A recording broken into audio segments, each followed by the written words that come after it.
Welcome to an out-of-the-box playthrough video. Today I'm going to be playing through a scenario of Island Alone. So Island Alone is a print and play that I got off Kickstarter. You're on a deserted island away from civilization and you have to survive. It's a write and roll, and so I have printed and laminated my island. I have a pen to cross things off. And the game itself is simple but deceptively complex. Pretty much you need 4 dice and a meeple. I got mine from Escaped from Hostage Negotiator.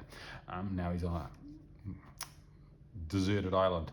And pretty much you roll your 4 dice and then you use them to do actions. So you either use them to move, so I could move 5 spaces, or I could spend them to do something. So say I moved onto a water square with my action, I could then spend another dice of any value to grab some water and tick it off the list. Or perhaps I move over onto a rope square, I could spend any dice to take a rope. If a particular hex has got a dice number on it, like a 6, and you actually have one of those, you can spend that as well and get a, what are they called? Not luck tokens, they're experience tokens, encounter tokens, and they score points at the end. Everything you do scores you points. You can build stuff, so you could build an axe if you collect a log and a rock and pay a 1 and a 3, that gets you extra, it's a pickaxe, extra mining. So every time you do some mining, you'd get 2 whenever you picked up a stone, so that'd be an investment in your stone. Similarly, if you've got a bowl you can make with a log and a stone, and you've also paid your 4 and a 6, you'd get extra food each time you collected food. So instead of collecting 1 food, when you collected food, you'd collect 2, which would be very handy. These dice ones, you can spend at any time, so you can kind of, if you've got a dice left over, you can spend it on preparing to build something. That's particularly handy for something big like a raft, if you want to escape your island. And this is the single player map. So on the print and play there was a multiplayer, so it's a bigger map with like a play sheet. Here everything you need for a single player is on the board, and there's other things that you can collect as you go wandering around the island. The thing that's really neat about this is, like I say, simplistic 4 dice, but complex things you can do. Also, the volume of content that you get from the print and play is phenomenal. So you need a map and you need a scenario, and you get a lot of scenarios. These are all different scenarios. They have victory conditions, different numbers of players, number of days. Usually you're 17 days, and every time you tick off a day, if it's got a water on it, you have to remove a water or lose basically health. If you lose your 3 health, you're dead. Or food, so there's things you have to do. But you've got all these scenarios with different startups and victory conditions, which is massive. If you find a scenario particularly easy, you can throw a predator into the mix. So you might have, oh, let's do scenario with an alligator, or maybe a tiger, or an eagle, python, panther. So that gives you a huge amount of variety just on this map. But you don't just get 1 map, you get a pile of maps. I feel like an infomercial. But wait, there's more. And each of these maps have different challenges, different things you can do on the map. And they're all interplayable, so you can pretty much play any scenario on any map, adding or removing any predators. So the playability is massive. But that's not what we're here for today. We're here to play it. So I'm going to play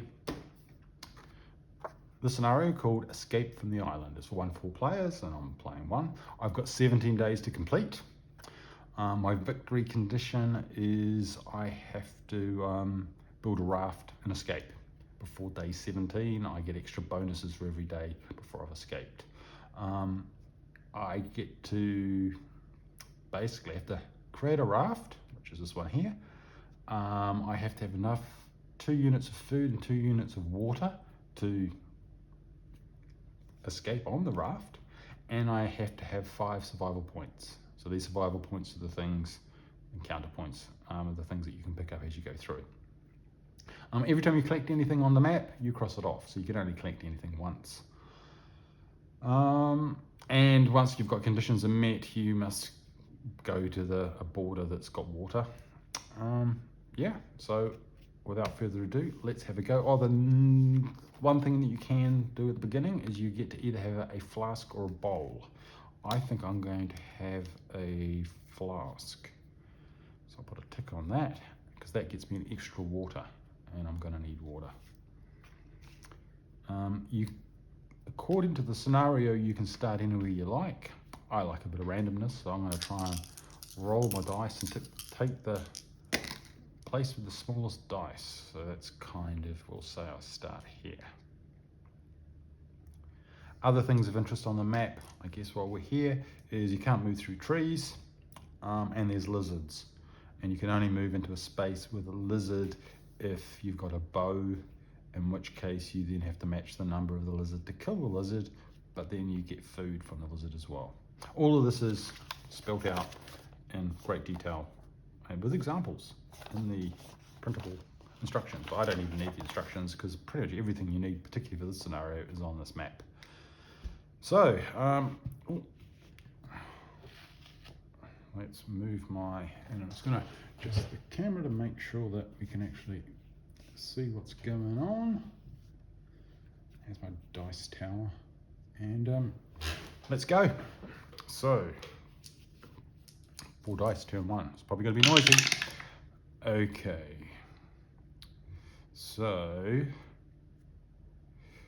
let's move that to the side. Okay, so I'm going to, what do I need? What I really want is a bowl. So I need wood, and so I'm going to spend a 3 to go 2 to the stone. Then I'm going to spend my 4 to collect the stone. That gives me 1 down there. And I've also got a 1, so I'm going to spend that to get a survival point, because I need those. Oh, you can also use survival points to do a re-roll, or to adjust the die up or down 1. So we need 5 for the exit condition, but you can also use them in game to manipulate your dice. And I've got a 6 left, and I want, what do I want? I want some wood.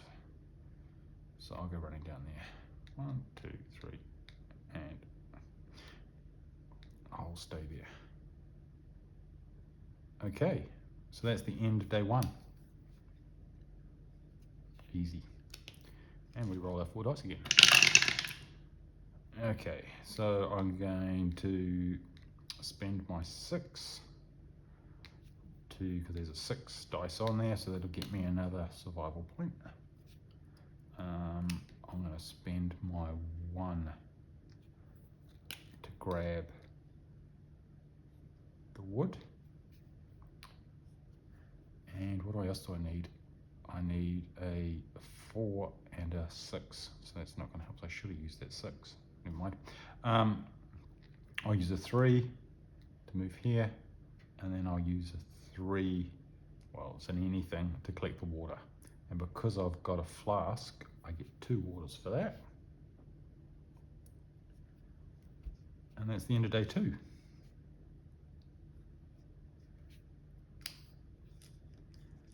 Hold your ears. Okay, so I've got a 6, which I'm going to spend on the bowl. I've got a 5. Why don't I use one of my survival points? Turn my 5 into a 4, which means I can cross that out, and I've got a wood and some stone, and I've got a bowl. That gets me +1 food collection, and so this now I'm pretty much good for my food and water. I just have to collect it.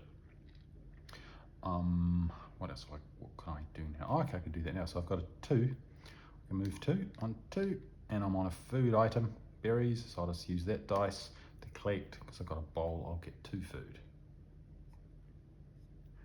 and I'll cross that off. And you think, well, that's not too hard, but you do run out of resources. Because don't forget, I need to have 2 of each, and I'm going to start spending them now because we're into end of day 3, and I have to cross off the water. Okay, day 4. And what do I need for my boat? I need some rope, so why don't I go 1, I'll spend the 3 to grab the rope.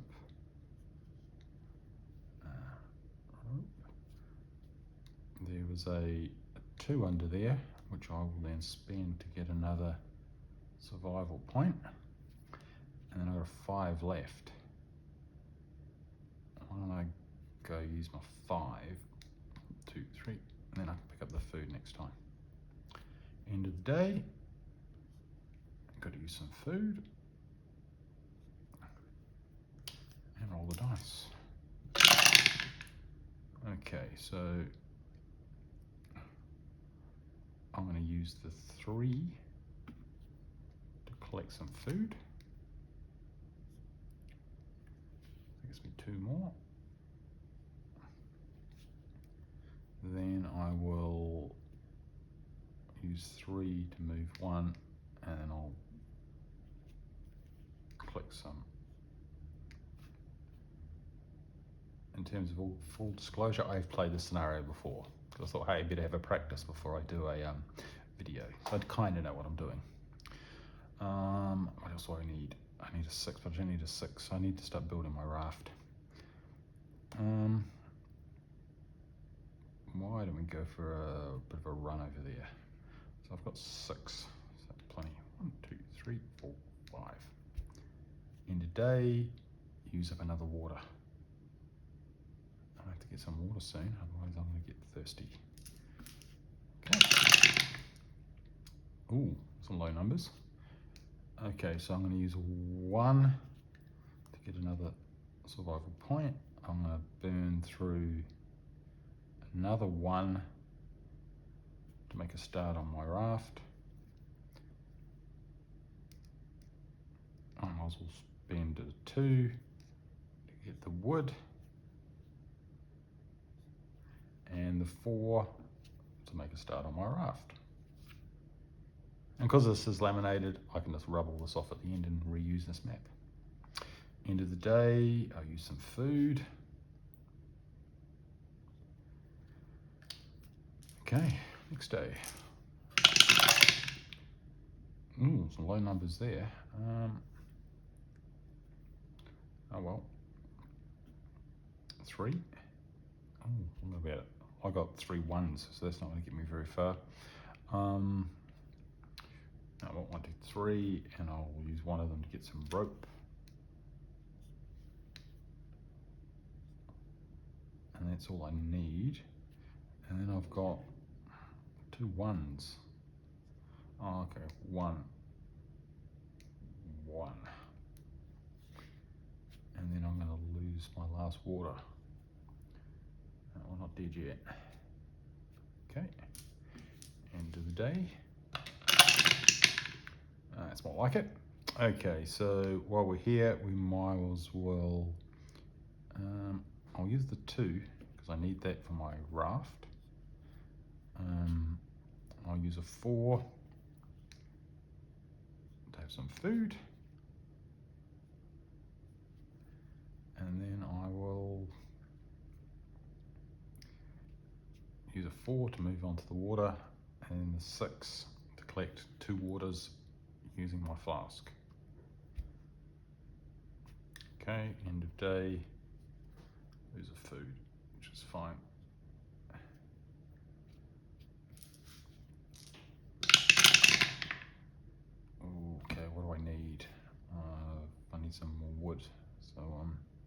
actually, I've got a 3. So that's all my dice done for my raft. Okay, so then we'll go 5, which will get us onto the wood. 6, it's a bit of a waste, but I want to collect it.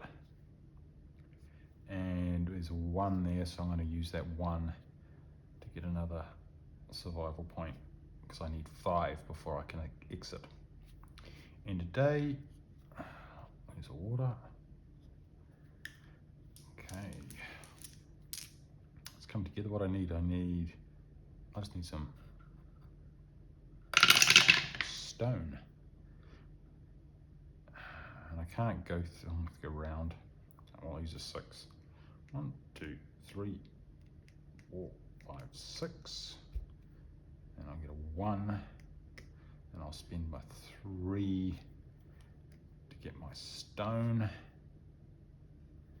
And I've got a 2, which I can use to get a survival point. So I think I'm almost there. That's going to be a new record for me. Okay, so I've got 2 wood, 2 rope, 2. So if I get rid of all of those, I can build my raft. But it's the end of the day, and I'm going to lose a food, and I don't have enough water. So I can probably finish this next turn, which is good. Because all I need to do is use a 5. 1, 2, 3, 5. Use my 1 to collect water. And I think I've got I've got my raft. I've got 2 units of food and water to get me on my way, and 1, 2, 3, 4, 5. I've got 5 survival points. And I am in an area bounding ocean. And I've got 2 dice left. So that's pretty good. So what's that? 1, 2, 3, 4, 5, 6, 7, 8, 9, 10. Yeah. On day 10, I escaped the island. Like I say, I kind of, not like cheated, but I have played this one before, and getting the flask and the bowl early helps with the food and water. I'll probably add a predator next time. So then what you can do to finish off the game is find yourself a bit of scrap paper, and you work out your score. And so you score for things you've built. So I get 35 for my boat.